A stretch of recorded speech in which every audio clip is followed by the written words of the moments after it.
यावसा ध्रुम जुम स्वाहा। ओम ह्रीम अर्हमस यावसा ध्रुम जुम स्वाहा।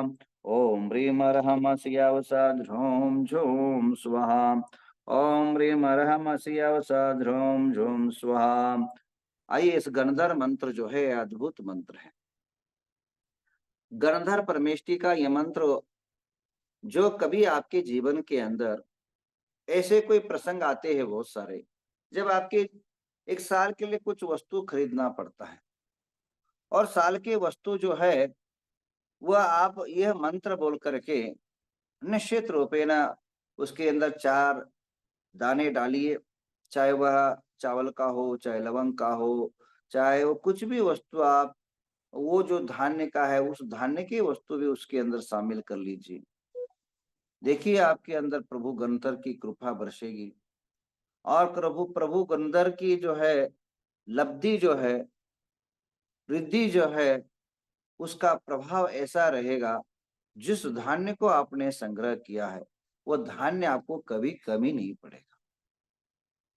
ध्यान रखिए, अनंत शक्ति स्वरूप यह गणधर मंत्र जो है आप सभी के कल्याणकारी बनेगा, आप सभी के लिए जीवन की उद्धारकारी बनेगा और आप जो धान्य संग्रह किया है वह धान्य संग्रह साल भर आपको कोई कमी नहीं पड़ेगी।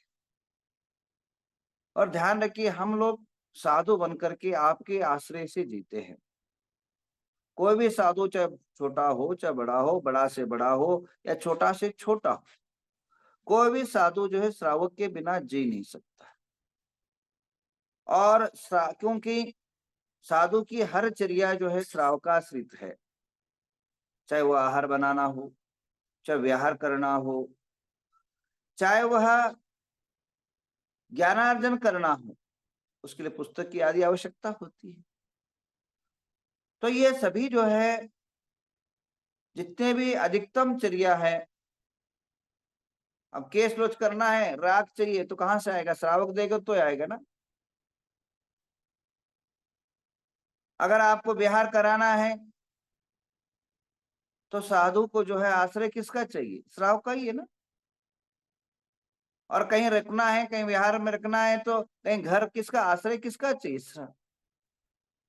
तो साधु की जो, दिगंबर साधु की जो व्यवस्थाएं है वो अधिकतम जो है श्रावकों के अधीन है। और श्रावकों के अधीन होने के बाद श्रावकों की जो हमें रक्षण करना बहुत जरूरी है। आज हमारे एक ऐसा समय था, ऐसा एक काल था जहां जैन धर्म का तूती बोलती थी, जैन धर्म का डंका बजता था। और चंद्रगुप्त मौर्य जो है पूरे साम्राज्य के, पूरे भारत के, अखंड भारत के जो है नायक थे। उसके बाद कोई भी जो है पूरे भारत का नायक नहीं बन पाया। उसके बाद कई काल के चपेट के कारण,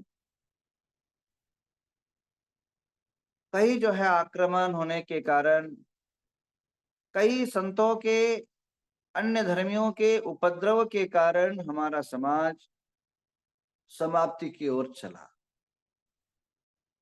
अभी बहुत बड़ा समाज नहीं है, पर बहुत बड़ा अहंकार जरूर है आप लोगों के पास। जैन धर्म का अस्तित्व गिने चुने जगह है आप। हम चलते हैं, कन्याकुमारी से यात्रा करें, अगर तमिलनाडु में थोड़ा बहुत कहीं जुगनू की तरह समाज है, कर्नाटक में थोड़ा बेंगूर, उसके बाद थोड़ा धारवाड़, उसके बाद बेलगांव और थोड़ा बागलकोट, ये 3 डिस्ट्रिक्ट के 27 डिस्ट्रिक्ट, 33 डिस्ट्रिक्ट के अंदर केवल 3-4 डिस्ट्रिक्ट में ही समाज है। महाराष्ट्र की बात करें, सांगली जिला, औरंगाबाद जिला, नागपुर जिला, थोड़ा बहुत बीड़, लातूर, मुंबई, पुणे, ये कम से कम 22-24 राज्यों के अंदर, या सोलापुर जिला, ऐसे एक 5-6 राज्य को छोड़ करके सभी राज्यों में जो है जैन समाज की प्रबलता नहीं है। इसी प्रकार गुजरात में कुछ राज्यों में, दिल्ली, राजस्थान में कुछ राज्यों में और मध्य प्रदेश पूरे कुछ राज्यों में। बिहार की तो कल गिनती आई है, केवल 1200 या 1500 जैन समाज हैं। तो इस प्रकार जहां अखंड भारत में जैनों का समाज का बोलबाला था, आज वह पूर्णतः समाप्त की ओर है। तो अगर धर्मात्मा नहीं रहेंगे, न धर्मो धार्मिक बिना, धर्मात्मा के बिना धर्म रह ही नहीं सकता है। तो इस धर्मात्मा को कैसे बचाना, इस पर चिंतन और मंथन, और इस पर जो है विशेष ये होनी चाहिए, और इस पर विशेष जो है प्रक्रिया होनी चाहिए। बहुत अच्छा हुआ, कर्नाटक के अंदर मैं बिजी था, अभी आज ही जो है पता पड़ा, एक महिला जो है 41 एज की और 35 साल की मुस्लिम के साथ भाग रही थी और उसको बचाया गया जैन गुरुओं के स्वादा सद्बोधना के द्वारा। ये ऐसी खुशी की बात है, वो भी भागने लग जाए तो और क्या बचेगा। उनके रक्षण की जाए, उनकी समस्याएं सुनी जाए, और ऐसे भी की जाना चाहिए। केवल शादी ब्याहों के साथ हमारे दिक्कतों क्या हो रहा है कि हमारी लड़कियां पढ़ी लिखी बहुत हो गई और लड़के जो है उतने डिग्री प्राप्त कम हैं, तो लड़कियों की अपेक्षाएं ज्यादा बढ़ रही हैं और लड़कों के लिए शादी नहीं हो रही। उस पर हम लोग ज्यादा कुछ बोल नहीं सकते, हम लोग कुछ कर नहीं सकते हैं, क्योंकि हम खुद ब्रह्मचर्य व्रत के धारण करता है, तो शादी विवाहों में ज्यादा हम लोग उसके इंटरफेयर नहीं कर सकते हैं। पर समाज के जो कर्णधार है, समाज के जो भी गिने चुने लोग हैं, जो प्रमुखता को पात्र को समाज की लीडरशिप करते हैं, उनसे जरूर इस पर मैं कहना चाहूंगा, इस पर बैठकें हो जाए। जो बच्चे अभी शादी नहीं हो पा रहे, 40 साल हो गए, 35 साल हो गए, उन पर जो है इन केन प्रकारे न उनकी कल्याण कैसा हो, उनका उद्धार कैसा हो, इस पर आप सभी को चिंतन करना बहुत जरूरी है। आप लोगों का तभी मीटिंग बैठता है जब कोई 10 लक्षण पर्व आया हो, या फिर अन्य कोई महावीर जयंती आदि त्योहार आ गए हो, तो लोग जो है मंदिर की तरफ दौड़ते हैं। परंतु अब जरूरी है, अब आवश्यकता है कि अन्य ऊपर भी हमें दौड़ना है और अन्यों के ऊपर भी हमें चिंतन करना है और बैठक करना है। कुछ सोशल मीडिया के अंदर जो है इसकी संचालन संचालित हो रही है, परंतु वो पर्याप्त मात्रा में न हो। तो शादी विवाह के पर सोचना चाहिए। इसके अलावा हमें और एक सोचना बहुत जरूरी है कि कई व्यापारी वर्ग जो है किसी न किसी कारण के संकट में आ जाते हैं। करोड़पति आदमी रोडपति हो जाता है। इन दिनों में हमें उनके सहाय और सहकार भी करना जरूरी है, उन धर्मात्माओं को बचाना जरूरी है। कई महाराष्ट्र, कर्नाटक, मध्य प्रदेशों में दिक्कतें हो गई है कि खुलेआम जो है कई जैन समाज के श्रावक जो है क्रिश्चियन बनते जा रहे हैं, क्रिश्चियन धर्म जो है अपनाते जा रहे हैं। उसका कारण क्या है? उसका कारण सबसे बड़ा ये है कि जब वो संकट में रहते हैं, उनको जो गरीब और जो एकदम लो क्वालिटी के अर्थहीन के जो समाज के बंधु वर्ग है, उनको लांछा दिया जाता है 10 लाख का, 15 लाख का, और वह धर्मांतरण हो रहा है। आपको पता हो या ना हो, हर साल हजारों जो है जैन समाज के बच्चे, जैन धर्म के फैमिली जो है धर्मांतरण की तरफ मुड़ रहा है। इस पर मैं जो भी मेरी बात को सुन रहे हैं, जूम पर, नवग्रह जूम पर, पारस टीवी पर, साधु को आगे आना चाहिए। फजूल बातों पर, फजूल जो है पंथवाद या संतवादों के चक्करों में थोड़ा सा जो बड़े लोग हैं वे उसको न्यून करते हुए जो समाज भाग रही है, समाज की अस्तित्व जो खतरे में पहुंच रही है, उस पर चिंतन होना चाहिए और उन समाज के एक ऐसी वर्गों का एक ऐसे जो है गठन और ऐसे संगठन होना चाहिए। अगर ऐसा जहाँ कहीं पता पड़ जाता है, वहाँ जा करके जो है उनको कन्वेंस किया जाए, उनका हेल्प किया जाए, उनको सहकार किया जाए कि आपका क्या दिक्कत है, आपके धर्म में क्या समस्या है और किस प्रकार की जो है उनको जो है बचाना हमारे से मन, वचन, काय से क्या-क्या हमारे साध्य है, वो करना बहुत ज़रूरी है। और जो बड़े-बड़े समाज के जो लीडर है या छोटे-छोटे लोग हैं, हर तरह से आप लोग प्रयत्न करें, तो बहुत ही जो है समाज को सुदृढ़ रखने में वो उसको हम लोग जो है सम्यक दर्शन में लिखा भी है स्थितीकरणः। स्थितीकरण का अर्थ क्या होता है? धर्म से भ्रष्ट हो रहा हो, धर्म से च्युत हो रहा हो, धर्म से विमुख हो रहा हो, धर्म से दूर भाग रहा हो, उसको पुनः धर्म में स्थापित करना का नाम ही जो है स्थितीकरण है। पहले मुनिराजों ने, दिगंबर साधुओं ने राजाओं के टाइम पर राज दरबार में जाकर के धर्म की स्थितीकरण किया।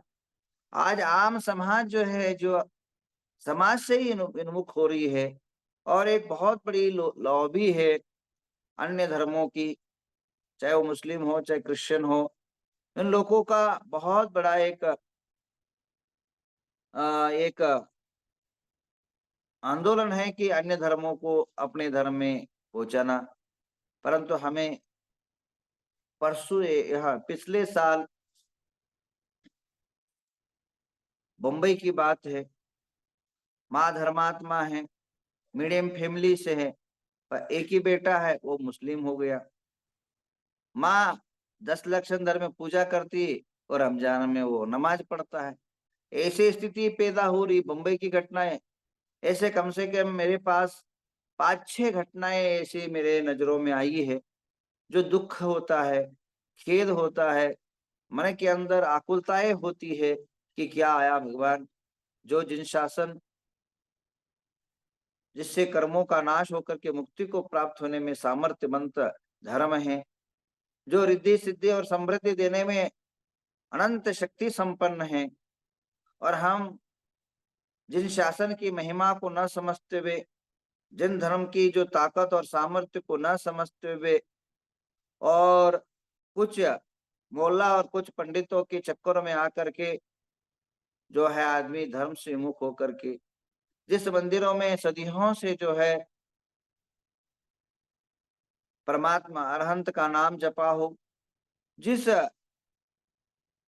घरों में हमेशा जन धर्म की चर्चाएं होती हो, जिन घरों के अंदर हमेशा साधु संतों की आहार होता हो, उस घरों में अगर नमाज पढ़ी जाए तो हमारे समाज किस स्थिति में जा रहा है, किस जगह मुड़ रहा है, इस पर बहुत ही विचार करना, चिंतन करना परम आवश्यक है। हर जगह मंडल और कमंडल बन रहे हैं, पर वो मंडल कमंडल की लिमिट, जैसे कमंडल में पानी एक लिमिटेड होता है, एक मर्यादित होता है, तो ऐसा जो है हमारी सबकी जो है, चाहे दिगंबर हो चाहे श्वेतांबर हो, सबकी जो है दिमाग और मंडल जो है सीमित हो चुका है। हम उससे उठ करके, उससे परे आकर के इन चीजों पर चिंतन होना जरूरी है। इसके अलावा धर्मात्माओं को बचाने के लिए, धार्मिकता को बचाने के लिए हमें जो है हॉस्पिटलों की बहुत आवश्यकता है। हॉस्पिटल जो है आज बहुत कम है जैन धर्म की, और जबकि कहा गया आहार दान, औषध दान, अभय दान, शास्त्र दान। आहार दान, औषध दान सेकंड नंबर में आए। आज अगर हमारे जितने पंचकल्याण होते हैं उससे कुछ कम करके अगर वो हॉस्पिटलों में निवेश किया जाए, तो शायद आज भारत देश के अंदर 50-75 साल के अंदर 75 तो हॉस्पिटल बड़े-बड़े बन जाते हैं। परंतु उस पर हमें बहुत दूर है, क्योंकि आहार दान के बाद दूसरा सबसे बड़ा दान है तो औषध दान है बंधुओं। और आदमी के ऐसे कोरोना के टाइम पर हमारे जैन समाज के ऐसे कई व्यक्तियों को हमने खोया, जो अर्थहीन के कारण, पैसा न होने के कारण, समय समय पर उनकी जो है उपचार न होने के कारण जो है उनका जीवन मौत के घाट उतर गया और ऐसे यंग और ऐसे कई महत्वपूर्ण व्यक्ति जो है हमारे समाज से हाथ धोना पड़ा। तो आगे ये मत समझना कि यह कोरोना समाप्त हुआ, ये तो हमेशा आता रहेगा। कोरोना के आगे दूसरा दूसरा नाम पर जो है प्राकृतिक आपदा जो है संसार पर आता ही रहेगा। अब जो हुआ हुआ, आगे ऐसा न हो, इस हेतु से हमें बहुत महत्वपूर्ण और बहुत विचारणीय विषय है कि हर आदमी, अगर जैन समाज भले ही कम हो, परंतु इतना ताकतवंत है, इतना सामर्थ्यवंत है, अगर वह ठान लेना तो एक ही साल में 100 हॉस्पिटल खड़ा कर सकते हैं। एक एक साधु के पास वो ताकत, वो सामर्थ्य है। अगर मन के अंदर कल्पना और संकल्पना अगर जाग जाए तो हर साल जो है 100 हॉस्पिटल तैयार हो सकते हैं। हर साल जो है हॉस्पिटल तैयार कर सकते हैं। इसके अलावा जो भाग रहे हैं बच्चे, कन्वेश हो रहे हैं, अदर कास्ट में जा रहे हैं, इसका सबसे बड़ा कारण है हॉस्टलें। जो जनरल हॉस्टलें है, वहाँ बच्चे अन्य के संपर्कों में आ जाते हैं और अन्य के संपर्कों में आने के बाद उसके माइंड और दिमाग जो है कन्वेंस हो जाता है, दूसरे की तरफ कन्वर्ट हो जाता है। और कन्वर्ट होने के बाद जो है होता क्या है, चाहे मुस्लिम के चक्कर, क्रिश्चियन के चक्कर, अन्यों के चक्कर में आकर के बच्चा अपने मस्तिष्क को दूसरे की तरफ पे समर्पित करता है।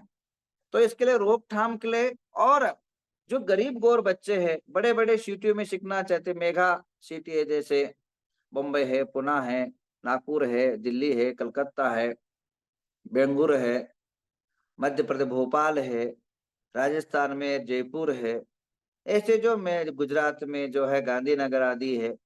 तो आज जो 22 प्रदेश है बिहार में जो है अनेकों जो राजगिरी आदि के क्षेत्र जैसे बने हैं, वैसे ही जो है हम लोगों का एक हॉस्टल होना चाहिए बड़े बड़े सिटियों में। पटना बिहार में है, तो जो बड़े बड़े जो मेगा सिटियां है, तो मेगा सिटियों में समाज एकत्र आकर के अगर